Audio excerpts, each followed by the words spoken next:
Hello बेटा, कैसे हैं आप लोग। लास्ट क्लास में हम लोगों ने बेटा जब अपना टॉपिक शुरू कर दिया था रिप्रोडक्टिव हेल्थ को पढ़ना। हम लोगों ने बातें की थी कि नॉर्मली सिंपल वर्ड्स में रिप्रोडक्टिव हेल्थ का क्या मतलब होता है, तो उसका जो स्पेक्ट्रम है बहुत ही ब्रॉड होता है। तो WHO ने उसे एक और वर्ड में डिफाइन किया था, हमने उस वर्ड्स को जाना था। फिर हमने ये जाना था कि वहाँ पे हमारी एक सोसाइटी में कुछ प्रॉब्लम्स है regarding the reproductive health of the society. वो क्या क्या प्रॉब्लम्स, हमने उनकी बातें की थी। फिर उन प्रॉब्लम्स को कैसे ठीक कराया जा सकता है, उसके लिए क्या क्या स्ट्रेटजीज अपनाई थी, हमने उनकी बातें की थी। हमने बातें की थी बेटा जी यहाँ पे उन सब को अपनाने के बाद में क्या रिजल्ट निकला, क्या सच में कुछ प्रॉब्लम्स में सोल्यूशन हुआ। तो आपने जाना था कि यस, चीज़ों में सुधार हुआ और आज कंपेरेटिव हमारे जो हमारी सोसाइटी है वो पहले से कुछ बेटर हुई है in the respect of the reproduction के जो भी रेस्पेक्ट थे, जो भी एस्पेक्ट, उन सब में कुछ ना कुछ सुधार हुआ है। हमने ये बात जानी थी। जब हमने स्ट्रेटजीज की बात की तो वहां पे एक बात बोली थी कि हमारी मेडिकल की फील्ड में बहुत ज्यादा रिसर्च हुई है। उनमें आपने जरा जैसे कि सहेली नाम की एक मेडिसिन बनाई थी, एक ओरल पिल्स बनाई थी जो कि as a contraceptive device use होगी, जो हम आगे जाके पढ़ने वाले हैं उनसे बेटा जी। इसी चैप्टर में जब हम 3rd 4th वीडियो बनाएंगे तो उसमें उसके बारे में बातें होंगी यहाँ पे। बट अब हम बातें करते हैं, उसी में कुछ बातें और भी थी। आपने प्रॉब्लम बताई थी बेटा जी डिफॉर्मिटीज, मतलब कुछ डिफेक्ट हो जाते हैं बच्चे में। तो डिफेक्ट होने के कारण क्या क्या हो सकते हैं, उनकी आगे बातें करें। तो आप लोग छोटी क्लास में पढ़ के आए हो डिजीज के बारे में कि डिजीज 2 प्रकार के होते हैं। एक डिजीज का नाम होता है बेटा जी जेनेटिक डिसऑर्डर, एक का नाम होता है एक्वायर्ड डिजीज। मतलब कुछ डिजीज ऐसे होते हैं जो due to the defect in the genetic material होते हैं। अब सोचिएगा, एक बच्चा ऐसा डेवलप हो रहा है जिसमें कोई जेनेटिकल डिफेक्ट है, कुछ क्रोमोसोमल डिसऑर्डर है, तो हम अगर उसकी बर्थ से पहले ही इस बात का पता लगाए तो हम ऐसे बच्चों को या तो पैदा ही ना होने दें, उसकी भाई पहले ही उसके हम यहाँ पे मिसकैरेज करवा के हम उसको यहाँ पे MTP करवा सकते हैं यहाँ पे। बट अगर वो बन लेता है तो सोसाइटी में एक डिफेक्टिव बच्चा आएगा, वो अपनी लाइफ को अच्छे सर्वाइव नहीं कर पाएगा, तो उससे हमारी सोसाइटी में डिफॉर्मिटीज बढ़ेगी। तो उसके लिए रिसर्च हुई थी और हमने ऐसी टेक्निक्स बताई जहाँ पे हम जेनेटिक डिसऑर्डर का पहले ही डिटेक्ट कर लेते हैं या ड्यूरिंग द प्रेगनेंसी हम उन बीमारियों के बारे में पता लगा लेते हैं। कुछ ऐसी बीमारीज भी होती हैं, कुछ ऐसे डिसऑर्डर्स भी होते हैं बेटा जी कि that become reason behind the death of the mother, कि अगर आपने उस प्रेगनेंसी को कंसीव किया तो मां के लिए खतरा बढ़ जाएगा। तो हम ये बातें करते हैं, इन सब चीजों को जानने के लिए हमने बहुत सारी रिसर्च की यहाँ पे और हमारे मेडिकल फील्ड में और ज्यादा इंप्रूवमेंट हो कैसे डिफरेंट टेक्निक्स आई जो इस बात का पता लगा लेती है कि होने वाले बच्चे में कहीं कोई जेनेटिक डिसऑर्डर तो नहीं है, कहीं कोई बायोकेमिकल डिसऑर्डर तो नहीं है। इन सब चीजों को पता लगाने के डिफरेंट टाइप की टेक्निक्स आई। ऐसे बेटा जी आज के लेक्चर में हम 3 टेक्निक पढ़ेंगे, बट उनमें से एक टेक्निक हमारे सिलेबस में, 2 टेक्निक के बारे में आपको हल्का सा इंट्रोडक्शन दूंगा ताकि इन द अगर एग्जाम में कोई पूछ ले आप सब्जेक्ट में तो उनके बारे में आपको पता हो। बस यहाँ पे उनके बारे में हम हल्की सी बातें करेंगे यहाँ पे। चलिए शुरू करते हैं टॉपिक को। बट टॉपिक शुरू करने से पहले मैं आपको कुछ बातें बताता हूँ, वो बातें हमारी ह्यूमन रिप्रोडक्शन में आएंगी, बट यहाँ पे वो वर्ड यूज होगा तो आपको कंफ्यूजन ना हो, उन चीजों को जान लीजिएगा। उसके बारे में डिटेल स्टडी हम अपने 3rd चैप्टर जब पढ़ेंगे उसमें हम करेंगे। तो फिलहाल वो वर्ड क्या है उनके बारे में हल्की सी बात जान लीजिएगा। आप ये कहते हो sir during the fertilization male और फीमेल गैमेट फ्यूज होके फीमेल के फैलोपियन ट्यूब में एक स्ट्रक्चर बनाते हैं, उसका नाम होता है जाइगोट। और जाइगोट जो होता है वो डेवलप होता है और वो डिवाइड होके बेटा जी एक एम्ब्रियो को गिव राइज करता है। एम्ब्रियो जो होता है वो मदर के यूट्रस में आके इम्प्लांट हो जाता है। तो मेरे वर्ड को सुनना जरा यहाँ पे। मैंने कहा अगर मान लेते हैं बेटा जी यहाँ पे ये मदर का यूट्रस की वॉल है, मैंने वर्ड लिखा बेटा जी ये मदर की यूट्रिन की वॉल है, इसमें आके बच्चा इंप्लांट होना है। अब उस बच्चे के स्ट्रक्चर को समझ के देखते हैं यहाँ पे, उस बच्चे के स्ट्रक्चर को हम क्या समझ के देखते हैं। आपने कहा हम जरा इस तरह से बात समझाते हैं, उसको जरा समझना है कि जो डेवलपिंग बेबी होता है, मैं अगर इस तरह से बनाऊं डेवलपिंग बेबी है, ये पूरा का पूरा बेटा जी सराउंडेड होता है विद ए प्रोटेक्टिव मेम्ब्रेन और इसके अंदर यहाँ पे लिक्विड भरा होता है बेटा जी। अंदर एक केविटी होती है, उस केविटी में बच्चा डेवलप होता है। आप कहते हो सर जिस केविटी में बच्चा होता है उस केविटी का नाम होता है बेटा जी यहाँ पे एमनियोटिक केविटी। ये केविटी बेटा खाली नहीं होती, यहाँ पे एक फ्लूइड भरा हुआ होता है, यहाँ पे एक लिक्विड भरा हुआ होता है। हम कहते हैं उस लिक्विड का नाम होता है बेटा जी यहाँ पे एमनियोटिक फ्लूइड। मतलब पूरा बच्चा एक पानी में, एक फ्लूइड में फ्लोट कर रहा होता है।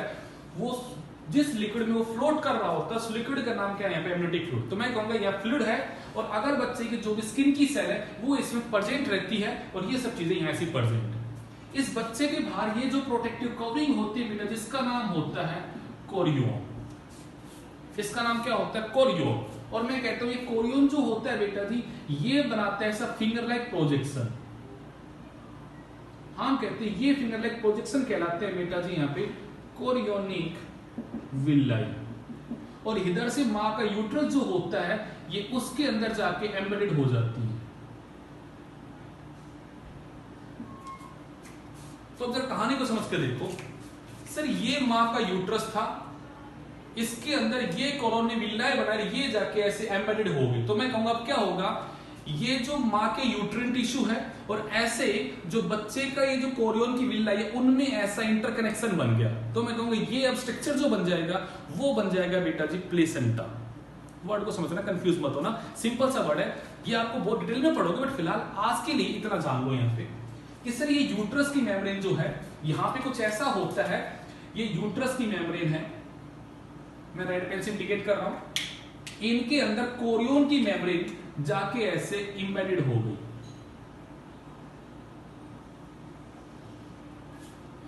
ये सर यहां बच्चा है जो अपने आप को डेवलप कर रहा है, इसके अंदर सर ये लिक्विड भरा हुआ। तो मैं कहूंगा ये जो कनेक्शन बन गया ये कनेक्शन कहलाता है बेटा जी प्लेसेंटा।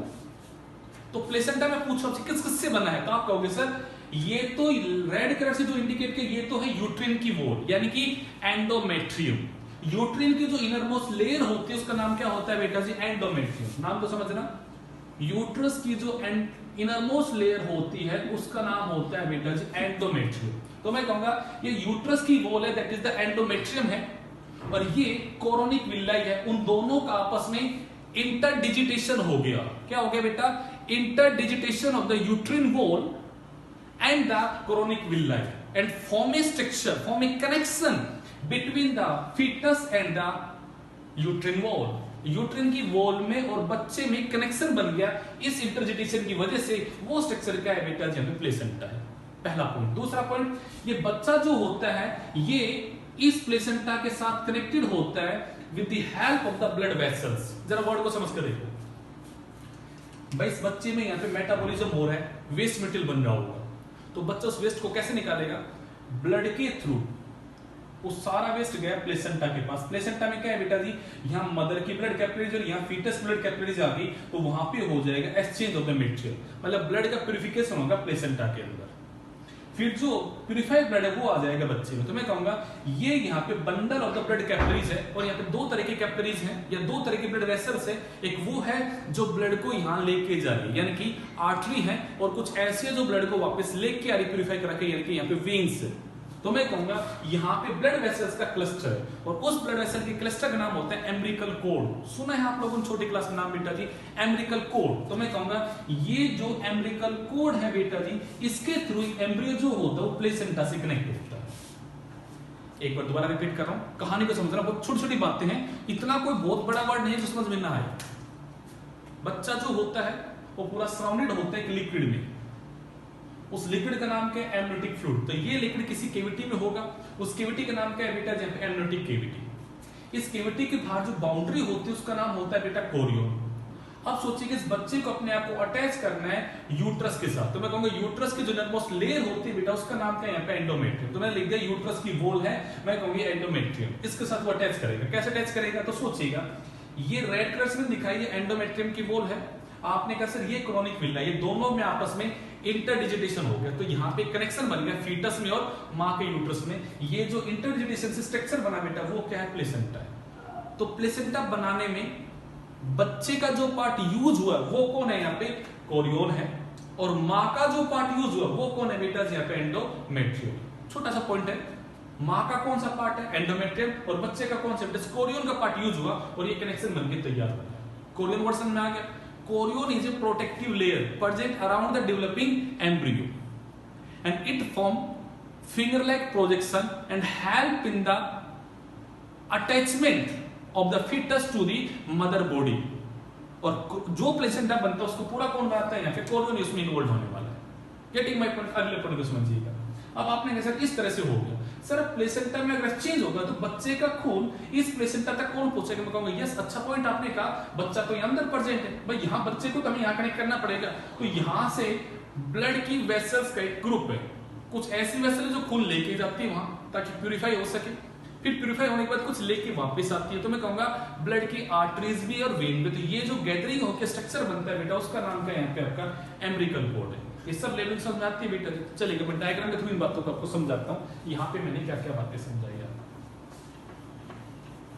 क्योंकि स्ट्रक्चर जब आपको समझ में आएगा तो मैंने कोशिश की आपके लिए अच्छा सा स्ट्रक्चर समझा सकूं आपको। यहाँ तो देखिएगा जरा, आपने कहा ये जो मैंने यहाँ ब्लैक कलर से इंडिकेट कर रखी है, ये जो मैंने ब्लैक कलर से इंडिकेट किया, मैं कहूंगा ये मैंने क्या इंडिकेट किया बेटा जी? यहाँ पे यूट्रिन की वॉल है।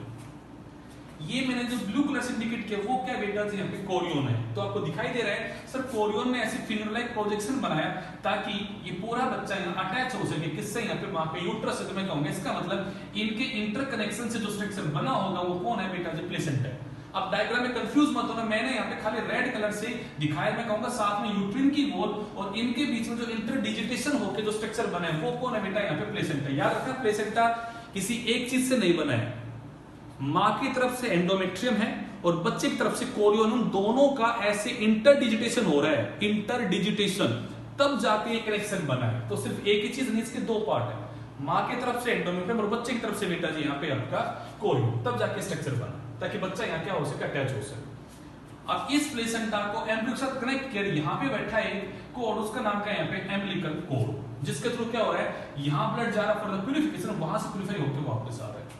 ये पूरा बच्चा प्रेजेंट है बेटा जी आपका यहाँ पे, आसपास एक फ्लूइड भरा हुआ, उस फ्लूइड का नाम क्या है बेटा जी? यहाँ पे एमनियोटिक फ्लूइड। तो मैं कहूंगा एमनियोटिक फ्लूइड भरा हुआ है एमनियोटिक केविटी, तो मैंने ये नाम लिखा है बेटा जी amniotic cavity filled with amniotic fluid. I think ये वर्ड समझ में आ गया होगा। मैंने कहा यहाँ पे एक लिक्विड है तो साथ में क्या है बेटा जी? यहाँ पे स्किन की सेल्स इसमें आपकी बैठी हुई है। कौन सी सेल है बेटा जी? यहाँ पे स्किन की सेल इसमें बैठी हुई है। ये पूरा डायग्राम समझ में आ गया। मैंने कहा ये डेवलपमेंट क्या आपका फीटस है। इस डायग्राम को समझिएगा। अब मैं आपको ये वर्ड सारे समझाने के बाद अब मैं आपको तीन तरह की टेक्निक समझाऊंगा। पहली टेक्निक जो हमारी एनसीईआरटी बुक में है, जो हमारे सिलेबस में, और उस पर बहुत बार क्वेश्चन नीट में आता है और बोर्ड में उस पर क्वेश्चन आता है, उस टेक्निक की बातें करते हैं। सबसे पहले टेक्निक का नाम क्या है बेटा जी? यहाँ पे एमनियोसेंटेसिस टेस्ट। नाम को तोड़ दो, समझदार बच्चे हो मेरे। मैंने कहा भाई एमनियो, बस यहीं पे सारी कहा, जरा वर्ड को समझ कर देखते हैं भाई। यहां पे एमनियोटिक फ्लूइड भरा हुआ है, उसमें स्किन की सेल्स बैठी हुई है। तो मैंने क्या किया? इंजेक्शन के थ्रू, मैंने एक इंजेक्शन उसके आगे सीरीज लगी हुई है और मैंने इंजेक्शन से एमनियोटिक फ्लूइड को बेटा जी यहां से ले लिया। थोड़ा सा एमनियोटिक फ्लूइड 30 to 40 सीसी मैंने यहाँ पे क्या ले लिया? एमनियोटिक फ्लूइड निकाल लिया। मैंने उस एमनियोटिक फ्लूइड को डाला बेटा जी, यहाँ बनाते हैं डायग्राम अपना कि भाई मैंने इस प्रकार का एक बड़ी सी टेस्ट ट्यूब ले ली भैया जी, और मैंने उसमें ये एमनियोटिक फ्लूइड डाल दिया। अब एक बात समझ के देखो बेटा, यहां पे दो चीजें हैं, एमनियोटिक फ्लूइड भी होगी और इसमें एमनियोटिक सेल्स भी बैठी होगी, या मैं कहूंगा इसमें कुछ सेल्स भी बैठी। आप कहोगे सर सेल्स कौन सी? मैं कहूंगा भाई ये फीटस की स्किन की सेल्स हो सकती है, स्किन का डेब्रिस यहां हो सकता है। बट अब आप जानते हो सर सेल जो होता है उसका साइज बहुत ही छोटा होता है, माइक्रोमीटर साइज की सेल है, तो सर हमें दिखाई तो यहाँ पे नहीं देगी, तो हम उन्हें अलग अलग कैसे करेंगे? मैं कहूँगा बेटा टेक्निक मैंने आपको समझाई थी अपने डीएनए वाले चैप्टर में, सेंट्रीफ्यूगेशन, कि हम चीजों को एक सेंट्रीफ्यूगल फोर्स पे रोटेट करेंगे तो जो हैवी चीज होती है वो जाके सेडिमेंट हो जाती है और लाइट चीज वहां पे आपके सुपरनेटेंट की फॉर्म में रह जाती है। हार्ड से चीज का एक्सपेरिमेंट पढ़ाते हो बेटा जी आपने, वही सेम बातें कर रहा हूँ यहाँ पे। तो हमने बेटा जी यहाँ पे टेक्निक अपनाई, टेक्निक का नाम क्या है बेटा जी आपका? यहाँ पे सेंट्रीफ्यूगेशन। उससे क्या हुआ? आपने कहा सर उससे ये हुआ, एक साइड में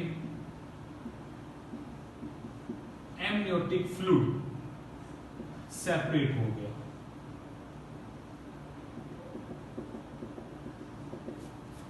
डायग्राम बन गया आपका, आपने एमनियोटिक फ्लूइड से सेपरेट कर लिया। तो चलो भाई अच्छी बात है।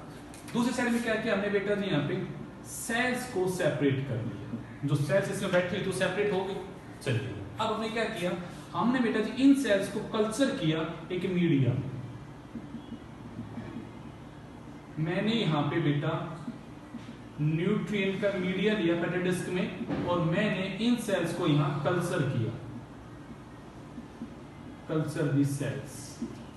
अब किस वर्ड का क्या मतलब है सर, ये अगर लिविंग सेल है यहाँ और इन्हें यहाँ पे प्रॉपर न्यूट्रिएंट मिलेगा तो सर ये सेल अपने आप को यहाँ डिवाइड करेंगे, और जब सेल डिवाइड करेगी तो बेटा मैंने लास्ट वीडियो में आपको समझाया था डीएनए वाले चैप्टर के अंदर कि डीएनए अपने आप को पैक करता है, और डीएनए जब पैक करता है तो वो बनाता है क्रोमेटिन। एक नॉन डिवाइडिंग सेल में होता है बेटा जी क्रोमेटिन, बट जब एक सेल डिवाइड करते हैं तो उस during the cell division DNA अपने आप को कंडेंस करता है, और द मोस्ट कंडेंस स्ट्रक्चर जो बनता है उसका नाम होता है बेटा जी क्रोमोजोम, और हमें वो क्रोमोजोम दिखाई देता है मेटाफेज में। मैंने आपको डाउन सिंड्रोम जब पढ़ाया था जेनेटिक्स में तो वहां मैंने एक वर्ड बताया था बेटा जी कैरियोटाइप। मैंने आपको पिक्चर में दिखाई थी एनसीईआरटी बुक की कि हम मेटाफेज में जो क्रोमोसोम के स्ट्रक्चर की हम एक पिक्चर लेते हैं, उस पिक्चर को हम क्या बोलते हैं बेटा जी कैरियोटाइप, और हम उस कैरियोटाइप का यूज करते हैं क्रोमोसोम के स्ट्रक्चर को और क्रोमोसोम के नंबर को काउंट करने के लिए हम कैरियोटाइप का यूज करते हैं, जो कि स्टडी किया जाता है इन द मेटाफेज। तो मैं कहूंगा अगर मैं यहां पे जो सेल्स है उनके कैरियोटाइप को पढ़ूंगा बेटा, मैं उनका कैरियोटाइप लूंगा, मतलब मैं उनकी मेटाफेज में एक इमेज लूंगा कि सेल्स में मेटाफेज में क्रोमोसोम्स कैसे हैं। तो आप कहोगे सर उसको होने का फायदा क्या होगा? मैं कहूंगा उसका फायदा होना मैं क्रोमोसोम की स्टडी कर पाऊंगा, मतलब अगर क्रोमोसोम में कोई डिफेक्ट होगा तो मैं कहूंगा मुझे यहां पे क्रोमोसोमल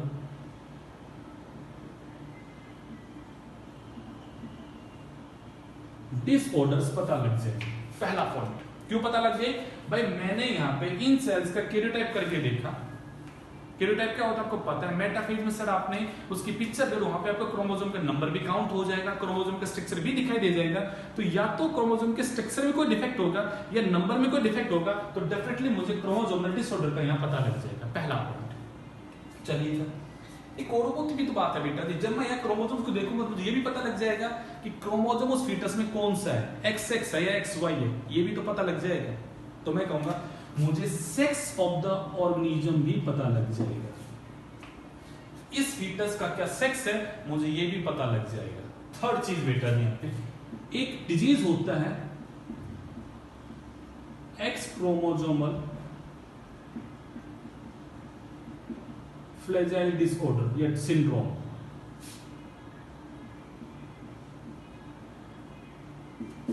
ये क्या है?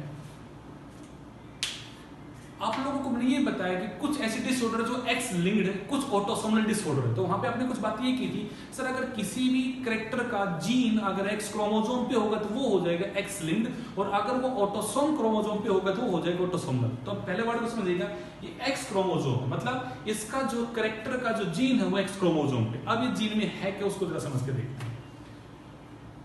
ये जो जीन है वो बेटा जी इस प्रकार के, मतलब हमारा जो इंटेलेक्चुअल एक्टिविटी है, मतलब हमारी जो कम्युनिकेशन स्किल है, हम जो बोलते हैं, ये उनको कंट्रोल करने वाला जीन है बेटा जी, उनको कंट्रोल करने वाला ये सेगमेंट ऑफ द डीएनए यहां प्रेजेंट है। अब जिन लोगों के पास में ये डिसऑर्डर होता है वो बहुत ही लेट बोलना शुरू करते हैं, मतलब उनकी उम्र हो जाती है, वो 3 से 4 साल के होते हैं तब तो बोलना सीखते हैं, मतलब उनमें स्पीकिंग की स्किल अच्छी नहीं लगती, जो इंटरेक्शन की स्किल उनकी बहुत ही लेस डेवलप होती है। इस तरह की जो बीमारी होती है उसे हम बोलते हैं यहाँ पे फ्लैजेल डिसऑर्डर बोलते हैं बेटा। जो इसका जो कैरेक्टर वो कंट्रोल कौन करता है, एक्स क्रोमोसोम, तो हमने उसका यहाँ पे स्पेसिफाई कर दिया। तो आपको कहे आपसे कि ड्यूरिंग द एम्नियोसेंटेसिस आपको क्या क्या पता लगा, तो आपने पहला वर्ड बोला मुझे यहाँ पे क्रोमोसोमल डिसऑर्डर का पता लग गया, मुझे यहाँ पे सेक्स ऑफ द फीटस पता लग गया, मुझे यहाँ पे एक्स क्रोमोसोम फ्लैजेल डिसऑर्डर का पता लग गया। ये 3 बातें आप लोगों ने जानी। और क्या पता लगेगा? अब ये जो एमनियोटिक फ्लूइड यहाँ बैठा हुआ है बेटा जी, इसका मैं बायोकेमिकल एनालिसिस करूंगा।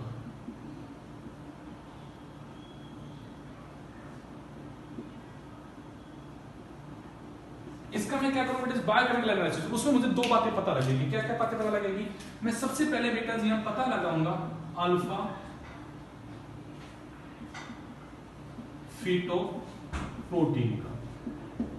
नाम से कंफ्यूज मत हो, नाम सिंपल सा है अल्फा, जैसे आप कहते हो अल्फा बीटा गामा, वैसे अल्फा वर्ड है बेटा जी यहाँ पे। तो अगला मैंने वर्ड बोला फीटो मतलब फीटस, और मैंने अगला वर्ड बोला बेटा जी प्रोटीन, मतलब कुछ ऐसे स्पेसिफिक टाइप के प्रोटीन्स हैं जो फीटस में बनते हैं, हम उनका नाम रखते हैं बेटा जी यहाँ पे अल्फा फीटो प्रोटीन। दोबारा वर्ड को सुनो, नाम क्या बोला बेटा जी, अल्फा फीटोप्रोटीन। शॉर्ट फॉर्म में मैंने बोला AFP। फुल फॉर्म क्या बोली मैंने, A stand for alpha, F stand for feto, feto बोले तो फीटस, और P स्टैंड फॉर फीटल, मतलब फीटस की बात हो रही है बेटा। P का मतलब प्रोटीन, मैंने वर्ड बोला अल्फा फीटोप्रोटीन, मतलब ऐसे प्रोटीन जो मेनली प्रेजेंट होते हैं फीटस में। अब पॉइंट आता है सर ये प्रोटीन्स किसके जैसे हैं, तो मैं कहूंगा यस, अच्छा पॉइंट है, जरा वर्ड को समझिएगा। मैं यहां पे लिख रहा हूं बेटा वर्ड को।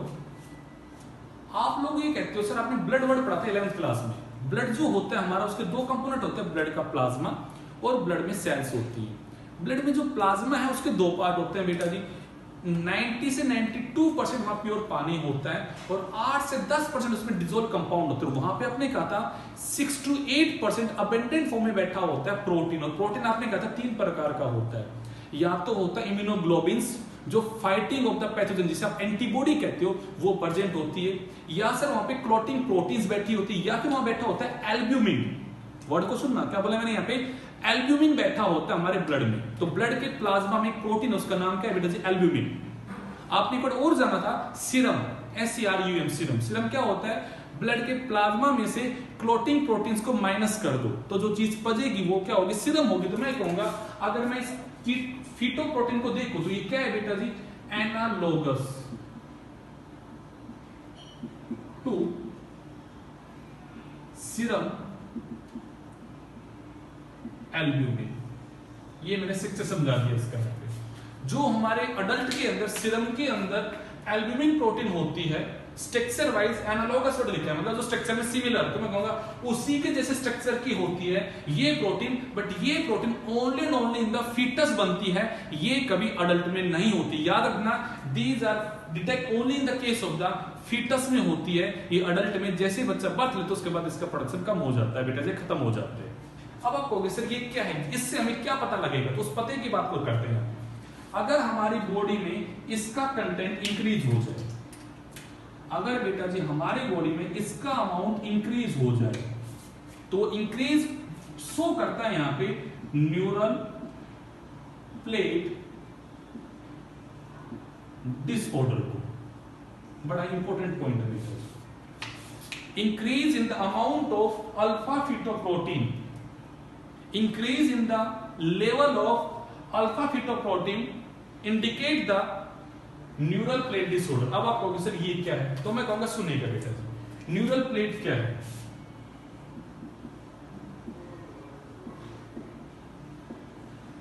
ये बेटा जी प्रिमिटिव स्ट्रक्चर है जो हर कोऑर्डिनेट में बनता है और यही आगे जाके गिव राइज करता है सेंट्रल नर्वस सिस्टम।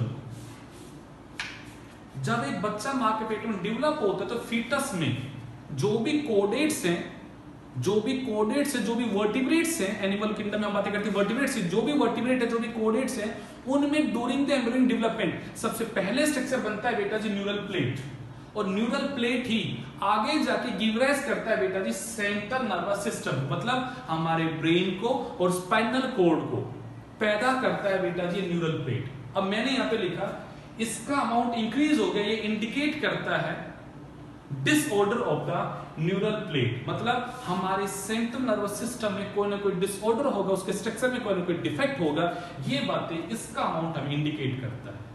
बात समझ में आ गई। अगला पॉइंट बेटा, हम यहां पे बायोकेमिकल एनालिसिस करते हैं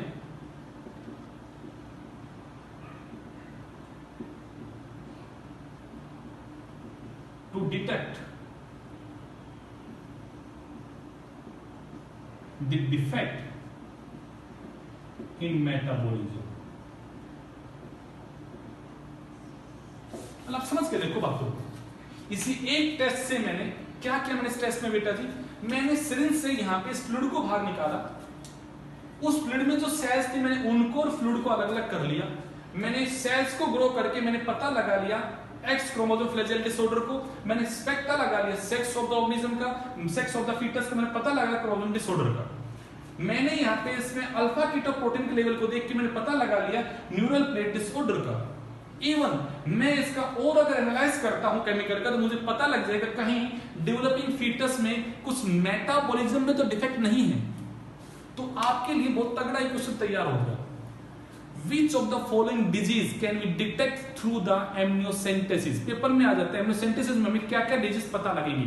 तो पहला पॉइंट बेटा जी, आपने ये वर्ड जेनेटिक्स में पढ़ चुके हो।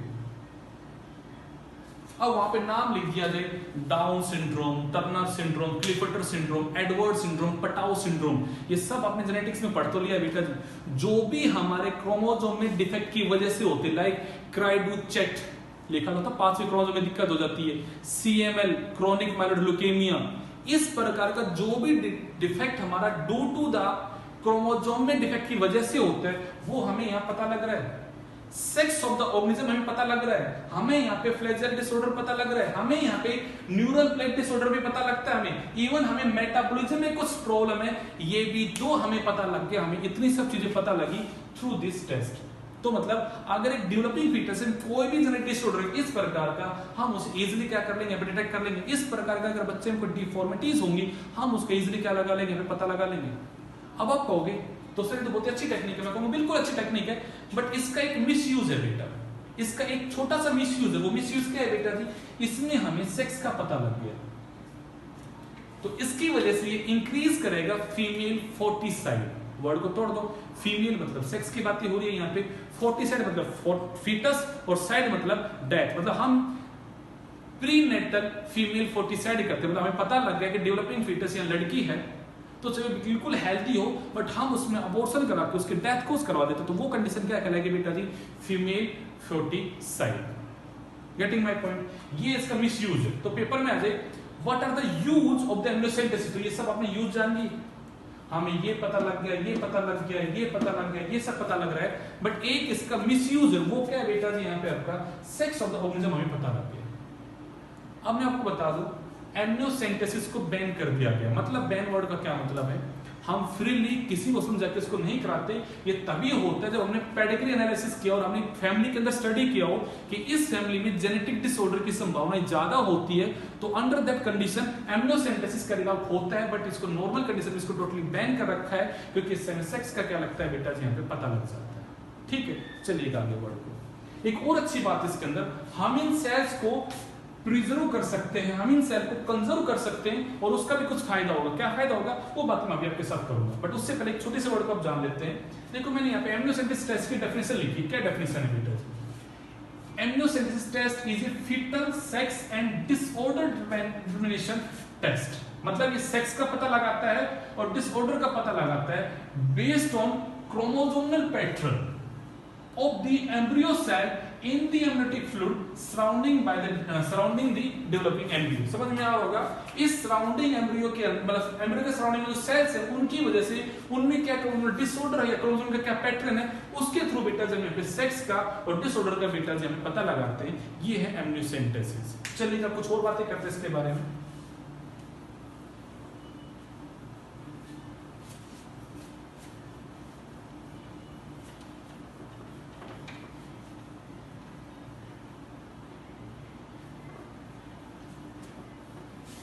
क्या बातें करते हैं उनको जरा सुनिए। जो बेटा जी सेल्स प्रेजेंट थी आपके यहाँ पे एमनियोटिक फ्लूइड में, ये सेल जो होती बेटा जी, दीज आर अनडिफरेंशिएटेड सेल। मेरे बच्चों, अभी आप लोग सेल चैप्टर को तैयार भी कर रहे हो फॉर योर कमिंग टेस्ट, तो वहां पे आपने पढ़ा है बेटा सेल में 3 प्रकार की सेल होती है। अनडिफरेंशिएटेड सेल मतलब एक ऐसी सेल जो लगातार अपने आप को डिवाइड करती रहती है, जो लगातार अपने आप को डिवाइड करती रहती है और गिव राइज करती है नई सेल के हम कहते हैं, ऐसी सेल होती है बेटा जी अनडिफरेंशिएटेड सेल। दूसरा वर्ड बेटा जो आपने पढ़ा है डिफरेंशिएटेड सेल, कि सर जो सेल स्पेशलाइज्ड हो जाए और पावर ऑफ द डिवीजन को बंद कर दे, मैं कहता हूं ऐसी सेल कैसी बेटा जी यहाँ पे डिफरेंशिएटेड सेल। अब जरा वर्ड को सुनिएगा, ये सेल अनडिफरेंशिएटेड मतलब उनके पास स्पेशलाइजेशन नहीं है, power of the division present है, पर वो जब डिवाइड करती है तो क्या पैदा करती है उसके भी आपके फर्दर 3 प्रकार की होती है। कैसी कैसी बेटा जी, यहाँ पे आप लोगों ने वर्ड सुना है बेटा जी टोटीपोटेंट। टोटी वर्ड का मतलब होता है बेटा जी कंप्लीट, और पोटेंट वर्ड का मतलब होता है पोटेंशियल, मतलब एक ऐसी cell that have the potential to give rise to the new organism, जो एक कंप्लीट न्यू ऑर्गेनिज्म को पैदा कर दे, ऐसी सेल को क्या बोलते हैं बेटा जब टोटीपोटेंट। एग्जाम्पल पढ़ो ना बेटा, जायगोट। एक जायगोट से ही तो हम पैदा हो गए हैं, मतलब मेल और female gamete fuse with zygote बना और जायगोट से हम पूरे इंसान पैदा हो गए। मतलब एक जायगोट एक ऐसी सेल है जो टोटीपोटेंट है, जो कंप्लीट न्यू ऑर्गेनिज्म को गिव राइज करती है। तो मैं कहूंगा वो टोटीपोटेंट है। पहला पॉइंट क्लियर होता है। अगले वर्ड में आते हैं बेटा, मैंने वर्ड बोला बेटा जी प्लूरीपोटेंट। प्लूरी वर्ड का मतलब होता है मेनी, मतलब जो डिफरेंट टाइप की सेल्स को गिव राइज करे, मैं कहूंगा वो कौन है यहाँ पे, प्लूरीपोटेंट है। थर्ड वर्ड होता है बेटा जी यहाँ पे आपका यूनिपोटेंट, जो डिवाइड तो करती है बट वो डिवाइड करके सिर्फ एक ही टाइप के सेल को पैदा करती है, मैं कहूंगा वो कौन है बेटा जी यहाँ पे, यूनिपोटेंट। देखो देखो देखो, ये अनडिफरेंशिएटेड सेल है, डिवाइड करने की पावर शो करती है, बट डिवाइड करके क्या पैदा करती है, क्या उनके पास ये कैपेसिटी है कि वो कंप्लीट ऑर्गेनिज्म को पैदा कर सकते, तो मैं कहूंगा सेल कैसे बेटा जी यहाँ पे टोटीपोटेंट है। वो डिवाइड करके कंप्लीट नहीं बट अलग अलग प्रकार के सेल्स को बना सकती है, मैं कहूंगा वो क्या है यहाँ पे, प्लूरीपोटेंट है। मैंने कहा नहीं, वो डिवाइड करके सिर्फ एक ही टाइप के सेल को पैदा करेंगे, वो क्या है बेटा जी यहाँ पे, टोटीपोटेंट, वो आपकी यूनिपोटेंट सेल है। तो मैंने कहा ये जो सेल है, these are the type of the pluripotent cell. तो इससे क्या होगा, सोचिएगा, अगर मैं इन सेल्स का स्टोरेज कर लूं क्रायोप्रिजर्वेशन से, अच्छा वर्ड है, समझ में आ जाएगा आप लोगों के। आपने देखो वर्ड पढ़ा था पोलन बैंक सेकंड चैप्टर में, पोलन बैंक फ्लोरिंग प्लांट वाले चैप्टर के अंदर, कि हम पोलन ग्रेन को प्रिजर्व करते हैं एट -196 डिग्री पे। एट -196 डिग्री पे हम पोलन ग्रेन को स्टोर करते हैं पोलन बैंक में। याद है, वैसे मैं वर्ड बोल रहा हूं, हम अगर इन सेल्स को प्रिजर्व कर ले एट -196 डिग्री पे, तो आप ये कहोगे सर ये सेल लंबे टाइम के लिए स्टोर की जा सकती है। क्यों स्टोर करें, क्योंकि इन द फ्यूचर जिस बच्चे की ये सेल थी, इस बच्चे का पैदा होता है, इस बच्चे को आगे जाके कुछ हार्ट में प्रॉब्लम होती है, स्किन में प्रॉब्लम होती है, लंग्स में प्रॉब्लम होती है, लीवर में प्रॉब्लम होती है, किसी प्रकार की ऐसी कोई प्रॉब्लम होती है, तो मैं इन सेल्स को ग्रो करके उनको डिफरेंशिएट करके उसी टाइप की सेल बनवा सकता हूं मेरे भाई यहाँ पे। तो आप न्यूरल इनके साथ या बेटा जी मैं कहोगे हार्ट की, लीवर की, किडनी की, इस तरह की जो प्रॉब्लम्स आप उनको भी इजीली बेटा जी पे सोल्व कर सकते हो by growing these cell. But इनको ग्रो करने के लिए हमें पहले इनको क्या करना पड़ेगा, प्रिजर्व करना पड़ेगा for a longer duration of time. For वो करने का तरीका क्या है बेटा जी यहाँ पे आपका क्रायोप्रिजर्वेशन, जो किस टेंपरेचर पे होगी बेटा जी यहाँ पे -196 डिग्री पे हम उन्हें स्टोर कर सकते हैं। और अगर आगे उस बच्चे को कोई प्रॉब्लम आए तो हम इन सेल्स का यूज करके उनके उन ऑर्गन्स का रिप्लेसमेंट वगैरह या जो भी उनमें प्रॉब्लम उसको हम ठीक करने में इनका यूज कर सकते हैं। चलिए बेटा जी, ये भी इसके एक अच्छा यूज है जो हमने आपको बता दिया। अब एक टेस्ट और आता है, छोटा सा टेस्ट है, उसका नाम बेटा जी यहाँ पे CVS। फुल फॉर्म क्या है, C का मतलब है क्रोनिक,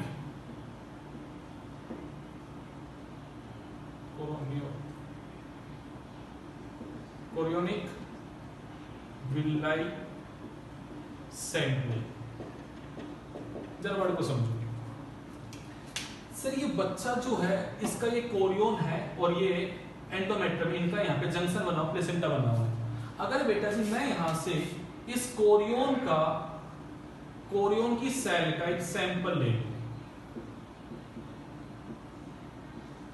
और मैं इन सेल्स को मीडिया में करूं कल्चर और मैं उनके क्रोमोसोम के पैटर्न को स्टडी करूं,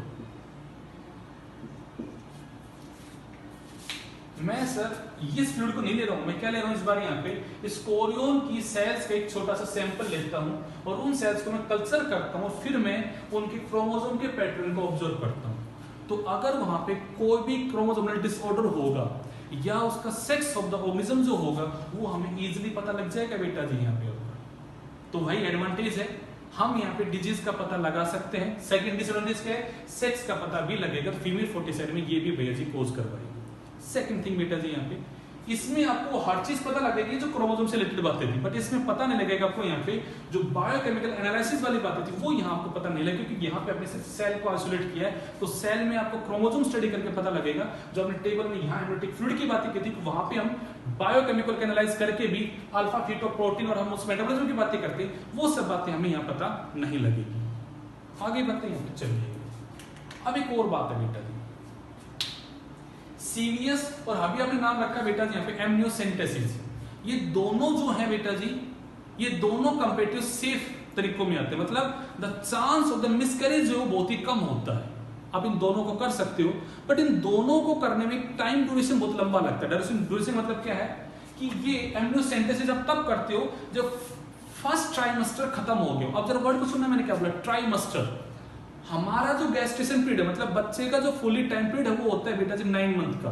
तो हमने उनको 3 टुकड़ों में बांट दिया, पहले 3 महीने, बीच के 3 महीने और लास्ट के 3 महीने, 3-3 महीनों का ग्रुप बनाए। तो देखो वर्ड बोला बेटा जी ट्राइमेस्टर, ट्राई बोले तो 3, मस्टर बोले तो मंथ, मतलब 3 महीनों का एक ग्रुप है। तो मैंने कहा फर्स्ट ट्राइमेस्टर मतलब स्टार्टिंग के 3 महीने, सेकंड ट्राइमेस्टर मतलब बीच के 3 महीने, एंड थर्ड ट्राइमेस्टर लास्ट के 3 मंथ की बातें हो रही। तो हमने 3 ट्राइमेस्टर की बातें करते, हम ये कहते हैं इस तरह से बच्चा फुली डेवलप जब होगा तो ये टेस्ट जो होगा एमनियोसेंटेसिस वाला, ये test after the first trimester होगा, मतलब 3 महीनों के बाद ये काम होगा बेटा जी। मतलब अगर सोचेगा 3 महीनों तक अगर बच्चे का ग्रोथ हो चुकी होगी और वो अब माँ के लिए अगर जानलेवा हो सकता है, मिसकैरेज कराना उस बच्चे की, अभी फिलहाल अबॉर्शन करना थोड़ा सा प्रॉब्लम कोज करेगा, तो हम ये कहते हैं कि हमें लेट पता लगेगा। ओके, ऐसे सीरियस की बात है, ये भी हमें लेट पता लगेगा।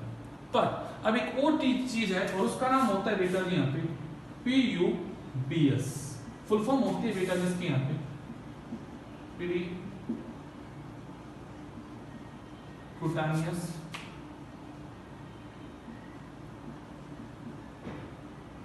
umbilical blood sample. जरा देखो बेटा PUBS क्या होता है।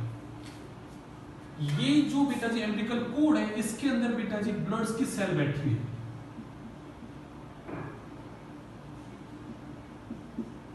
हम अगर बच्चे की उन ब्लड सेल्स को आइसोलेट कर ले और हम उनको स्टडी करें, तो अगर बच्चे के अंदर कोई भी क्रोमोसोमल डिसऑर्डर होगा तो हम ब्लड सेल्स को स्टडी करके पता लगाएंगे। तो देखो वर्ड क्या बोला मैंने यहाँ पे, प्रीक्यूटानियस एम्ब्रियोनिकल ब्लड सैंपलिंग। ठीक है, ये हम कर सकते हैं बच्चे के आफ्टर दी 5 to 6 वीक्स बाद, मतलब करीबन बच्चा 1.25 महीने का, 1.5 महीने का, मतलब 1 महीने के बाद हम ये टेस्टिंग कर सकते हैं। बच्चा की ग्रोथ अभी 1 महीने से लेकर 1.5 महीने तक की हुई है, तब उसी में सैंपल कर सकते हैं, बहुत जल्दी कर सकते हैं। यानी कि हमें सबसे पहले अगर प्रायोरिटी सेट में करूं तो हम सबसे पहले अगर इन तीनों में से कोई टेस्ट कर सकते हैं तो वो कर सकते हैं PUBS। बट ये टेस्ट करना फ्रीली अलाउ नहीं है, ये स्ट्रिक्टली रोका गया है बेटा जी। उसका रीजन क्या है बेटा जी यहाँ पे, the chance of the miscarriage अगर मैक्सिमम किसी में है तो किसमें बेटा जी यहाँ पे, इस टेस्ट में। मतलब अगर हमने ये टेस्ट किया तो चांस ऑफ द मिसकैरेज ज्यादा है कि बच्चा बॉडी एक्सेप्ट ना करे, बच्चे को रिजेक्ट कर दे बॉडी यहाँ पे, तो मिसकैरेज होने की संभावना ज्यादा है। तो ये तभी किया जाता है जब अगर एक फैमिली को प्रोबेबिलिटी ऑफ डिफेक्ट मैक्सिमम हो। मतलब हमने पेडिग्री एनालिसिस पढ़ते हैं बेटा जेनेटिक्स के अंदर, पढ़ चुके हो आप लोग, तो वहां मैंने आपको समझाया था कि पेडिग्री में हम ये फ्लो लगाते हैं कि ट्रेट का एक डिसऑर्डर के एक फैमिली में कैसे ट्रांसफर हो रहा है। पढ़ा तो था बेटा हीमोफीलिया, फिनाइलिटिस, सब बीमारी पढ़ी तो है कि वो एक फैमिली में ट्रांसफर हो रहा है। तो वो उस फैमिली में अगर डिसऑर्डर आगे ट्रांसफर हो रहा है और हम फैमिली उस पेडिग्री से पता लगाते हैं कि यस इस मतलब उस फैमिली में इस डिजीज के होने की संभावना बहुत ज्यादा है, तो हम ये देखते हैं इस फैमिली में बहुत ज्यादा संभावना है, तो इन दैट कंडीशन में हम इसको अलाउ करते हैं। जब किसी फैमिली में प्रोबेबिलिटी ऑफ द डिजीज क्या बहुत ही ज्यादा हो तो हम इस टेस्ट को कैरी आउट करते हैं बेटा। ठीक है, but chance of the miscarriage maximum है तो इसे हम प्रायोरिटी पे नहीं रखते हैं बेटा। तो मैंने 3 टेस्ट बताए आपको, CVS और PUBS। ये दोनों टेस्ट बेटा जी आपके NCERT के सिलेबस में नहीं है, तो मैं कहूंगा आपके पेपर में क्वेश्चन बनने की संभावना भी बहुत कम है बेटा जी। नहीं आएगा क्योंकि हमारा पेपर मेनली NCERT बेस्ड होता है, बट फिर भी इनकी फुल फॉर्म और तरीके को याद रखो क्या होता है यहाँ पे। मेन टेस्ट आपका जो यहाँ पे वो है एमनियोसेंटेसिस, उसका मैंने आपको बताया प्रोसीजर क्या है। प्रोसीजर क्या है बेटा जी, we take the embryotic fluid from the fetus या from the amniotic cavity with the help of a injection or a syringe. Then we analyze the amniotic cell and study the chromosomal pattern. उसके chromosomal pattern को हम study करते हैं, analyse करते हैं, उसके genetic disorder के क्रोमोसोम डिसऑर्डर का पता लगाते हैं उसके सेक्स का। इवन हम वहां पे बायोकेमिकल एनालिसिस करके यहाँ पे उनके डिफेक्ट को पहचान सकते हैं, जैसे कि न्यूरल प्लेट डिसऑर्डर का पता लगा सकते हैं बेटा जी यहाँ पे। इवन मेटाबॉलिज्म में भी अगर कोई डिफेक्ट है तो वो भी पता लग जाएगा।